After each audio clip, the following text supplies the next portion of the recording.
We're back. Chelsea 3, Fulham 2. It's a blizzard in London. Morgan Rogers, Cole Palmer, Joao Pedro. This attack, we'll get into it. We'll get into it. There's some things we got to talk about still, not all positives, but a win is a win to start the season. Like, subscribe, all the good algorithm stuff will be much appreciated. Comment down below your thoughts on the game. But let's get straight into it. Chelsea 3, Fulham 2. What a game. What a game. First of all, for the neutral, an entertaining game. I'll give you that much. But looking at this game, I went into this game hoping we would cleanly beat Fulham. I underestimated Fulham coming into the season. My predictions, I didn't have them high at all. But shout out to Fulham, Real Madrid C.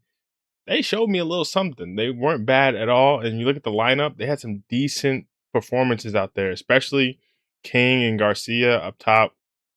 Dangerous. I won't even lie. They were spooking me, especially King in that first half. Dangerous. Very dangerous. But let's talk about our lineup, Chelsea, because this front three is changing my life. We went from putting out players like Garnacho and Neto and Delap. Obviously that wasn't our strongest front three, but there were games where these guys had to start. It was spooky. It was very spooky, bro. But this year, this front three in our three-back system, the twin tens, Joao Pedro up top, all of them getting in on the G and the A, or at least just the G for Morgan Rogers.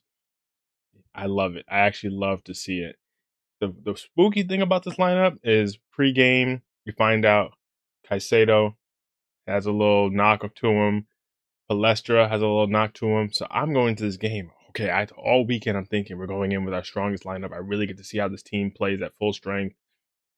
And then I hear that news about the lineup, and I'm a little spooked. I'm not going to lie. I'm a little spooked. No Caicedo, no Palestra. What's it going to look like? Still, Gusto, I think he actually serves better as a wingback in most cases, so I didn't mind that.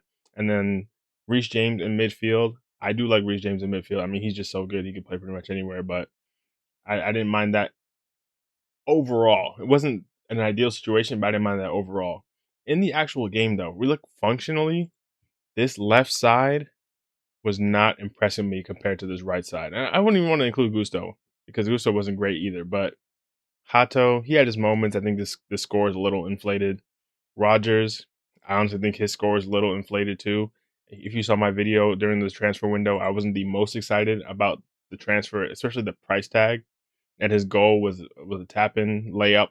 He should have scored that no matter what. But he still was solid. I'm not trying to say he's trash and hate on him, but I don't think he was better than Joao Pedro in this game, for example. But Lavia picked up an early yellow card. I was worried about that. Colwill picked up a really early yellow card. I was worried about that as well. But they both saw at least Lavia saw most of the game. Colwill saw the whole game. So it wasn't the end of the world.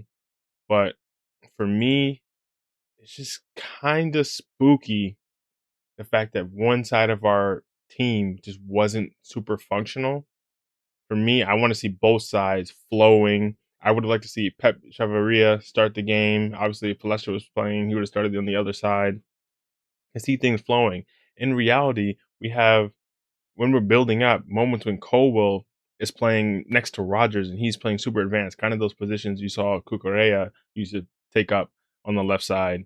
And Lavia would drop back into the three, or Hato would drop back into the three. And on the other side, sometimes it would be Gusto coming into the midfield, Reece dropping back into the three, Achimpong going down that right side. There's a lot of flexibility to the system, which I do like. But I think flexibility for the sake of flexibility isn't always the best thing if we're getting players in positions that they don't necessarily excel in. That's kind of where my hesitancies come from with the system. But overall, I like the flexibility. And a player like Josh Achimpong, give it up for him. Yeah, baby. What a performance. He looked good out there. I think that right side on the back three really suits his game because, like I said, there's moments where he can be more of a wing back, have someone take his position. He can do some of the things he used to do as a right back. And there's moments where he needs to lock down as a center back. And he was solid today. Solid. Lacroix, also very solid. We'll talk about it with his assists. That's something I've out of nowhere. I did not see that coming. But overall, defensively, very solid. It's Colwill, who honestly coming into this season I didn't expect, but he was the weak link of the back three. We got to fix up, bro, because if he can lock in, that's a solid back three. I'm not going to say I need Achampong starting every game, but that's a solid option for a back three to have. The goalkeeper, we'll talk about that, but let's get into what actually happened. Starting off with a goal in like 30 seconds, Cole Palmer. Cole Palmer, he's back, ladies and gentlemen. Am I going to say he's going to be like this all season? I hope so. He did pick up a little knock toward the end of this game, so hopefully that's nothing major. But he's just sharp. He looked sharp. I said it. You can watch my videos all through the back half of last season. I was talking about Cole Palmer when he came back from injury. Yeah, he's playing, but there's just a little bit of hesitancy to his game that we do not associate with Cole Palmer. Cole Palmer, more than anything, he makes decisions. Not everything's going to work out, but he makes the decision. He's very decisive, and it leads to something. Whether it works out or not, it leads to something. Last season, it was a lot of dilly-dallying on the ball, kind of hesitating to take the shot.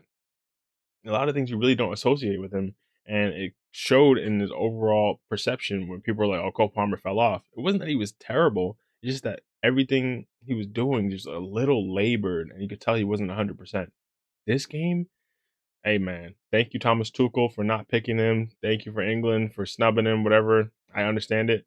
But we needed Cole Palmer back to this level because he looks sharp. The pass to Joao Pedro. Joao Pedro, beautiful finish, clinical finish. That's a number 9's finish, a number 9 curse. He put that to bed within 30 seconds. You love to see that. 1-0 up. And we look solid. We looked like we were going to grab a second. We honestly should have. We had opportunities. There was a moment where I was like, okay, Palmer, just take the shot. Take the shot. It's a little bit of what I was talking about last season. But eventually, we dilly-dallied for too long, and Joshua King was growing into the game. Growing. And it looked like eventually something was going to come from it, and eventually it did.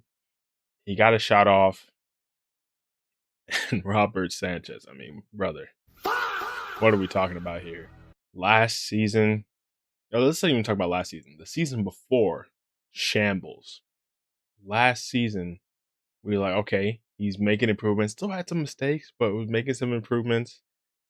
But as soon as Liam Sr. dropped him that one game for Jorgensen, he just went back, reverted to type. This summer, we had a lot of business to do. We were like, okay, Sanchez, not necessarily the priority, but clearly it needs to be. We have Mike Penders on the bench. People are calling him Baby Courtois.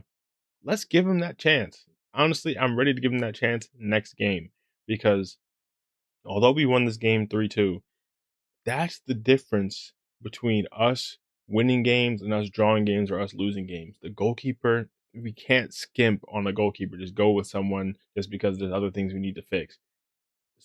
The shot that he conceded against Joshua King is literally the difference between us getting 3 points and not in a lot of different scenarios. Luckily, the attack was flowing today, so the defense letting them down wasn't the end of the world. But we can't concede goals like that. It literally, we just cannot.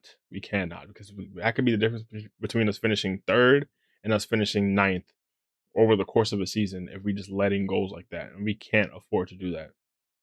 Luckily, before the half was over, Cole Palmer again involved. He didn't get the assist for this one, but just involved. Gets the ball to Sanchez Lacroix, who's taking up a right wing position. I don't know why the hell he was there, but he does a little move too. I was like, yo, who is this guy? I didn't know he had that little bag to his game.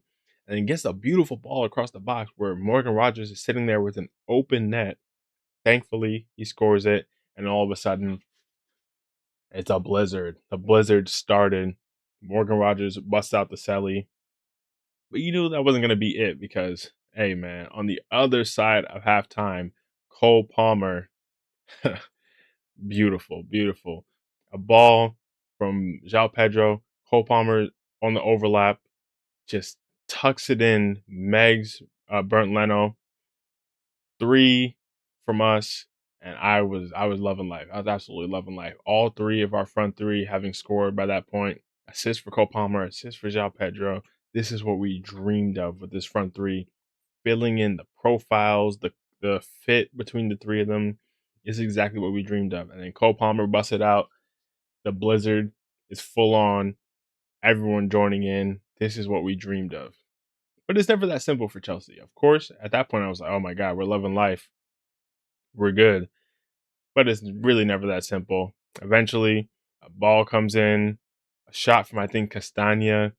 Sanchez parries it away, but not really out of danger. That one, I'm not going to go crazy on him. It's not the most easy thing to control in that scenario. You would hope a keeper of better level parries that completely out of danger, but he goes right into the path of Gonzalo Garcia, and it's a good reaction from him. Good reaction, good header. I know a lot of people talking about him coming from Madrid and seeing what he can do in this league. Hey, a goal in his first game, fair enough. I got to give it up to him. He was a threat for a lot of the game, but a great header from him, and just the defense just looking just mid again. I can't go through a whole season worth of a mid defense again, honestly. But we saw out the game, and that's the most important thing. They had chances, we had chances. Maybe we could have scored 4. Honestly, in this game, we could have scored 4 or 5. But you could honestly even say Fulham could have scored 3 or 4. So, do I think we deserved the win? Sure. But if you look at the stats, they dominated possession. That's fine with me. But expected goals, we're up on expected goals, so we have more shots. I do think we deserve the win, but it could have been a way scarier game. I mean, it even was scary. It was tense. It was very tense, but it could have been a much scarier game too. So shout out to Fulham. I respect that. As for Chelsea, we got things to work on. The defense we need to fix up. Hopefully, we get someone like a Caicedo back to protect the defense a little bit more too. I would love that. Then we could drop Reese into a more natural position. Then we have Caicedo, Reese, and Lavia to protect the defense. I would love that. It's we can only do what we can do with the situation we were in with the injuries. But going forward, I love it. Enzo came on. He was solid. I mean, he was all right. He didn't really do much. Didn't have much time to do much, but he was getting booed left and right. And the transfer window isn't over. I think Man City's coming back in for Enzo. If they put up the money, let him go, man. Let him go. We can go get Scott or something. I mean, it is what it is at this point. If he doesn't want to be here, I'm not going to force him. Want to force him to be here. Goalkeeper, still need one. If we could bring in another center back, because the issue with this game is even though Colwill was looking shaky, I wasn't really confident in bringing in any center back options off the bench. Who do we even have on the bench to fill in that position? I mean, Barco didn't even play for like a midfielder or left back, but I mean, even none of these are center backs, even on our bench. I mean, Pep Chavaria came in. I guess you could drop Hato back to center back and then put Chavaria out here, but even that is not the most convincing thing ever. We can get a center back in, and then we have an option at least. I mean, I think Fofana is injured, and even he's suspended. Sorry, and even Fofana, I'm not in love with.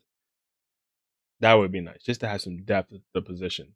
But we're close. That's the thing. We're close. I'm not saying we're going to challenge for the league or anything like that, but just a few things, just a little few things, especially if we can sort out a goalkeeper that we can really hang our hat on and be confident about that they can save the easy shots, we can go much further than what our ceiling is right now. But let me know what you think in the comments down below about this game. First game of the season, we got the win. I'm not going to say like it was lights out, but hey, 3 points are 3 points. And that's more than you can say for a lot of teams in this first weekend. I mean, Man United, what are we talking about? Spooky. Absolutely spooky. I think we're Spurs. Spurs, what are we talking about? Absolutely spooky. Liverpool, I mean, they were lucky to get back in that game. There's another team I'm thinking of. Villa. What are we talking about? Absolutely ridiculous. City got their win last minute, squeaky bum time. So, out of all of these, obviously Arsenal, best team in the league, you expect that. But we are up there. We're up there. Out of the teams you expect to be in and around those positions, we looked not half bad compared to some of these other teams in this first week. So we take that. But like, subscribe, all that good algorithm stuff. Chelsea back. The Premier League's back. The summer has been a long one, but we're back to the match reactions, man. I've enjoyed this. But like, subscribe, like I said, and we'll be back soon with another one. Peace.